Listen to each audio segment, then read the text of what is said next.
শীতের সকালে শীতকালীন সবজি দিয়ে আজকে বানাবো চাউমিন। তো প্রথমেই আমি ক্যাবেজ, ক্যাপসিকাম, টমেটো, লঙ্কা, গাজর এগুলো সব ভালোভাবে কেটে নিয়েছি।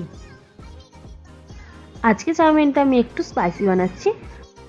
এখানে আমি চাউমিন মিক্সের জন্য একটা সস প্রিপেয়ার করে নিচ্ছি, চিলি সস, সয়া সস আর টমেটো সস দিয়ে।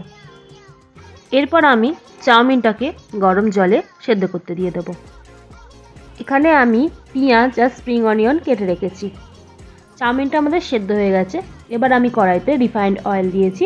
এবার আমি পেঁয়াজটাকে ভালোভাবে ভেজে নিচ্ছি।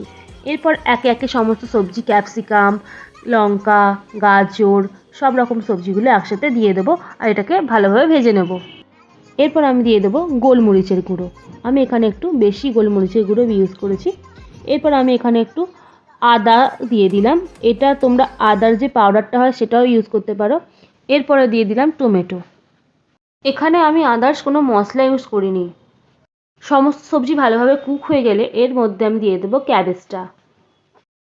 সমস্ত সবজিগুলোকে ভালোভাবে মিশিয়ে হালকা কালারের জন্য আমি এখানে ইউজ করলাম হলুদ গুঁড়ো। আর এটাকেও ভালোভাবে আমি মিশিয়ে নিলাম। এরপর আমি দিয়ে দিলাম স্প্রিং অনিয়নটা। আমি স্প্রিং অনিয়নটা এখন দিলাম কারণ ভালোভাবে কুক হয়ে যাবে। তারপরে দিলাম সেদ্ধ করা চাউমিন আর সেই সসটা।